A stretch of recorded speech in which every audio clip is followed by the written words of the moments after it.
Hi everyone, I am so excited because I am speaking with author Crystal King and we are talking about her brand new book coming out February 12th and she has it right there in front of her.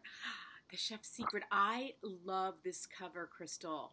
I mean, It is a good one, isn't it? it really is. When I first saw this on Instagram, I was like, oh, what a good job they did with all those colors. I like the black background. It just jumps off the page, you know? Yeah, the person who did it, she just did an amazing job. She actually gave me 3 covers, and we were so torn on which one we liked best, but this one won out. Yeah, it's really good. It's very sumptuous. It's like shiny. I can see like it catches the light. Yeah, so yeah, lots of food, lots of wine. And I love the title. I love as of course this book, it's like The Chef's Secret. Like that's like it was such a great title because they always talk about the chef's secret, like as in recipe, but this chef has lots of secrets. So he does. And originally the book's name was the Secret Chef, and we swapped it around. But that's because Bartolomeo Scapi was a cuoco segreto, which it means Italian for secret chef, which actually just means private chef. He was the private chef to several different cardinals and a couple different popes. You know what I was going to say to you? I'm not going to say the names. I'm going to let you do it. And now I'm so happy because you said it's so beautiful compared to how I can say it. So we're just going to let you say names. I've been learning Italian for the last decade, so it helps a little. Really? Oh, that's awesome. So how many, this is, you writing a book about Italy. So how many trips to Italy for research did you get to do during this? I've probably done, my husband and I go every year now, probably once a year. And, I think we've been maybe 10 or 11 times at this point, which is really wonderful. But I mean, and most of it is for research. I do a lot of exploring of Renaissance palazzos and finding all sorts of, walking the back alleyways of places and trying to really kind of get to the nitty gritty and understanding the cities that I'm in. So that is just enormous fun. But it also it just helps me write these books too. So my daughter went there last year and she didn't want to come back. I am desperate to go back. Yeah, she is too. She's like, she didn't want to come back. She was like, no, I'm just going to stay here. It'll be fine. I'll just live here, And now she always tells me she just wants to go back. She just wants to go back. So my heart is always yearning for Rome, very definitely. Yeah. Okay, well, tell us how you found this story. So I was working on Feast of Sorrow, which is my first novel, which is about an ancient Roman gourmand, this guy named Apicius. And I had a really tough time finding an agent initially.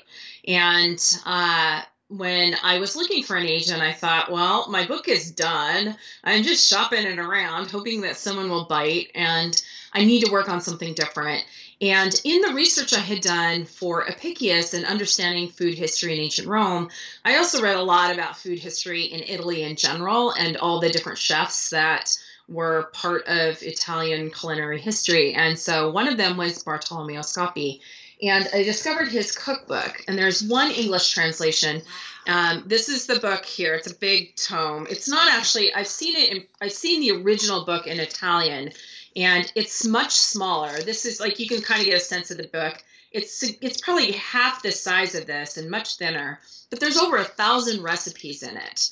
And it was a best-selling cookbook that was published in 1570. It's called L'Opera di Bartolomeo Scapi, which means the works of Bartolomeo Scapi. That's what opera means, is works, or work. And what's so wonderful, you can see all my tags and stuff in here. But there's also some of the incredible woodcuts and images and pictures that were some of the first depictions of certain pots and pans and things like that. I don't know if you can kind of see that. It's beautiful. There is actually, I should bookmark it probably before, here's a few more pictures that are just, this is what the papal kitchen was supposedly like. Look at how high those ceilings are. They're really high. Because they had fire in them, and these were also in very large palazzos. me see if I can find it really fast. If I can't find it, then no worries. Did you get to see places? Did you get to see this? I have not seen the Papal Kitchens. Right. I did speak to a few different people about what that might have been like. The Papal Kitchens probably were actually right off in a building by itself on the Vatican grounds, right. Because you're dealing with fire and things like that. But I'm also working on my third novel right now, and I went to Urbino for that, and I had the chance to see what like a kitchen in a big grand palazzo would be for a duke. And the kitchens have those really, really high ceilings, and they have these enormous fireplaces and sinks with some form of water that kind of runs through them, and it's just really incredible. This book also too, I don't know if you can see it too well, but right here you can see this was the first depiction of a fork in any sort of like literature or book. Wow. And forks were around since Babylonian times, and they were really big in the Byzantine era in parts of the world, but didn't really come into fashion until the 14 and 1500s. But this was the first depiction, was in Scoppy's book. It sounds like so much fun just to research this. Because, yeah. You know, all the talking about food in the book, like some of it I was like, yum, and then some of it I'm like, no, not yum. Yeah, so the fun part was that when I was researching the cookbook, you know, of course there's all the recipes, but he described all of these regional foods. It was clear he had lived in a bunch of different places. We knew who he had worked for, and we knew he was born in Dumenza, which is on the Swiss-Italian border, and he died in Rome, and we know when he died, and we know when the cookbook came out. But we don't really know anything else about him. So I thought, well, what was his life like? What could it have been like?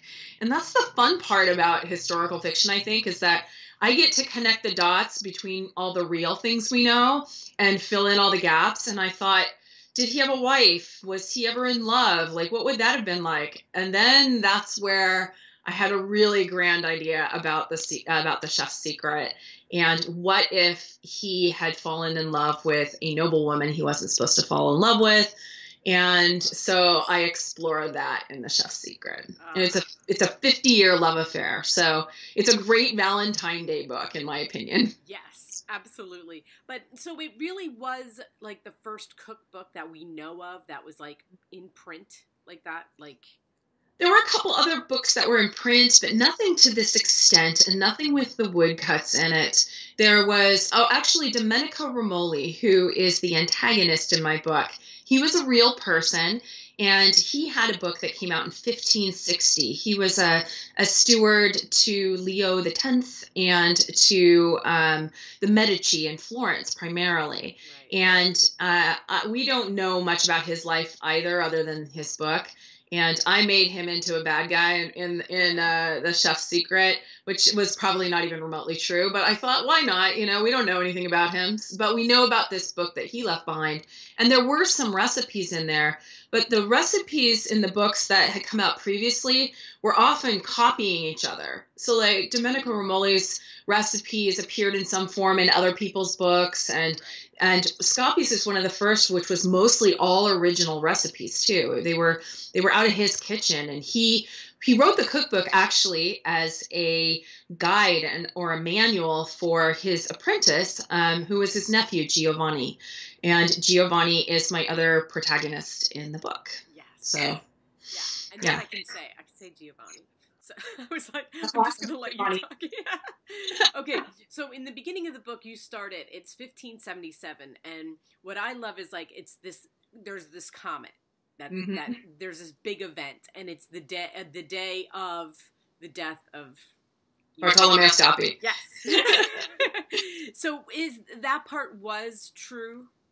Yeah, the comet was real. Okay, it appeared in 1577, but not quite around the same time as mine. I fudged the months a little bit, and I made it appear slightly longer. I had it last for like another extra month and a half or so than it actually lasted. But I thought this is such a great frame for the book. So the comet appears at the beginning when Bartolomeo dies, and the comet disappears at the end of the book.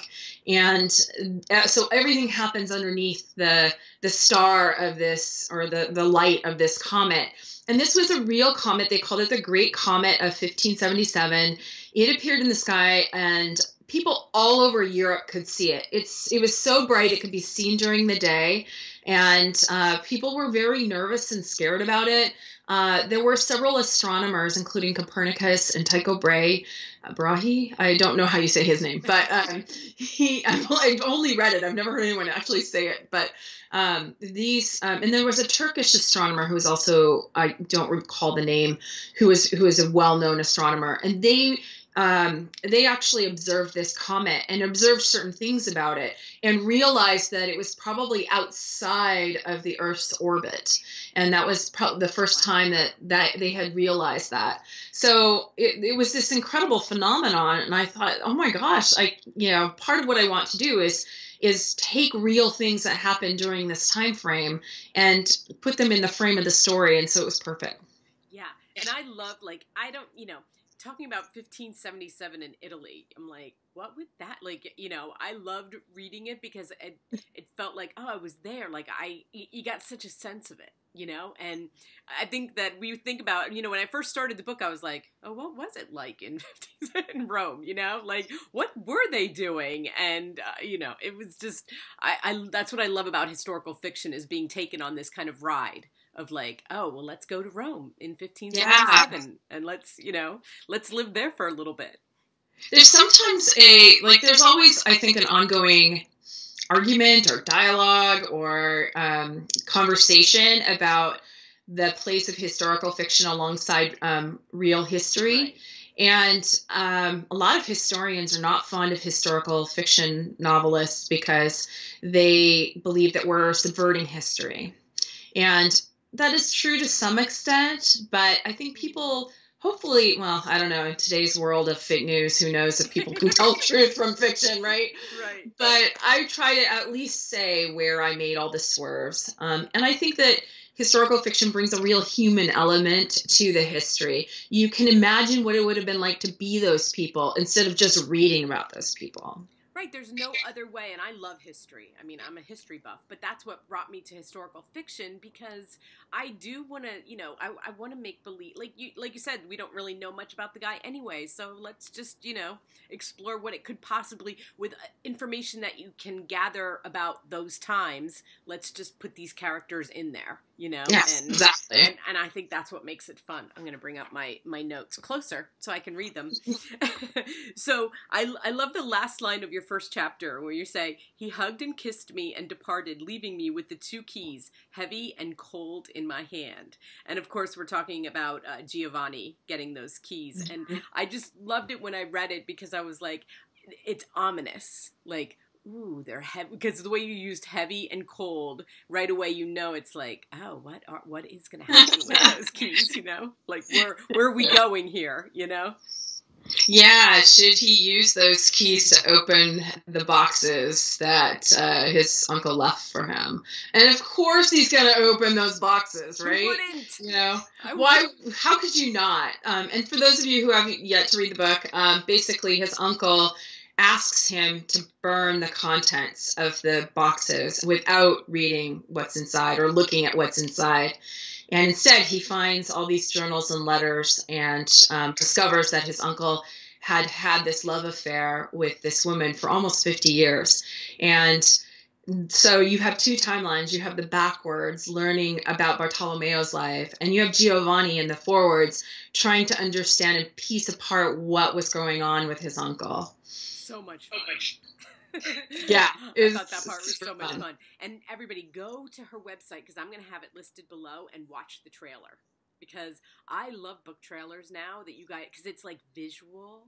And I don't know, it's so much better than just reading about like, oh, the book is about, when you see it set to music and all the visual, and I just love that. Okay. Yeah. But you know what, aren't you in social media marketing? Isn't that I am. That is something I also love. I've been a social media professional for the last 12, 13, for as long as there's been social media. I was going to say, wow, that's like back Like. Yeah. Yeah. So probably, I would say, so since probably 2006, maybe, at least. And I currently am working as a social media professor for a tech company, and I develop lessons on how to use social media, and it's super fun. If I can't write books all day, then this is the next best thing. And I'm just really fortunate that I have the ability to do both because I love them both. And it's helped me quite a bit in helping to reach a whole bunch of other people too. Right? So they go hand in hand really nicely. Yeah, because I think that's one thing that authors never want to deal with.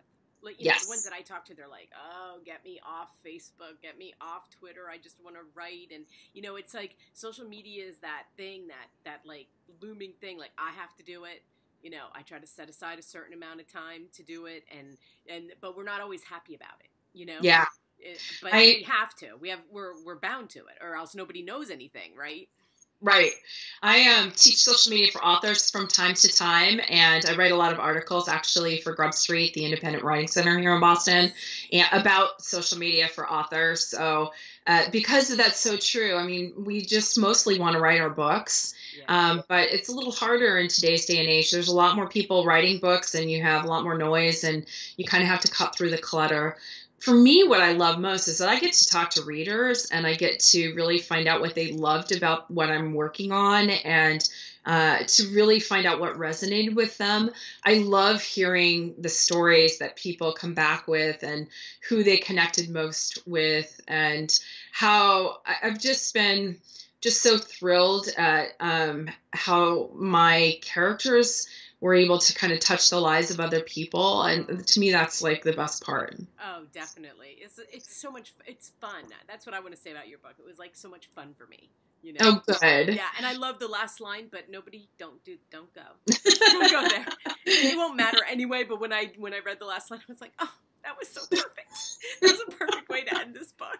So I'm really happy to hear that you're working on another one. That makes me very happy. And I'm going to let you tell everybody, because I'm going to have your website down below along with your, Twitter, wherever I can find you, your social links. But tell them where they can get your book.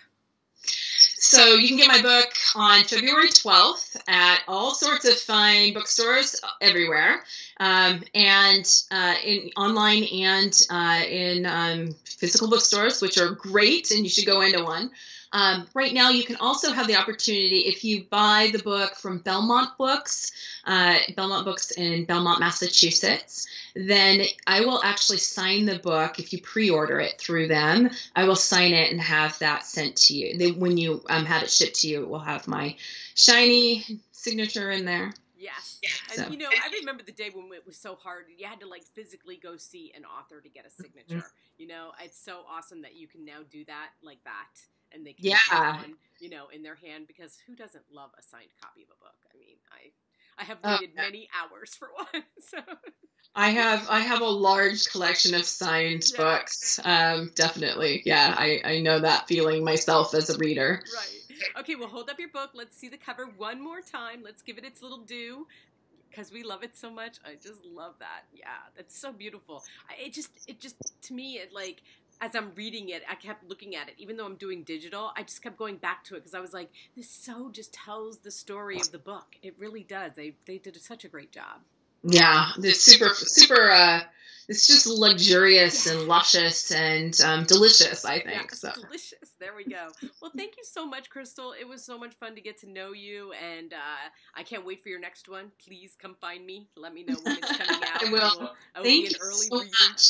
Yeah, have a great weekend and stay warm, because I'm in Pennsylvania and it's Boston is pretty cold. We woke up and I asked Alexa what time it is, and she's like, it's 1 degree. We were at -1 this morning. I'm down here. I'm in Allentown, Pennsylvania. We don't see negatives. Okay, that is not a thing here. Yeah. This polar vortex needs to vortex away somewhere else. So that's for sure. Far, far away, because I'm already over it, and we've been in this for 2 days. So. We are lucky. We are not in a place where it's 60 below. So yeah, I know. Yeah. I know, we're lucky. Well, have a great weekend, and we'll chat soon. Okay. Great. Thank you so much for having me. Yeah. Bye-bye. Bye.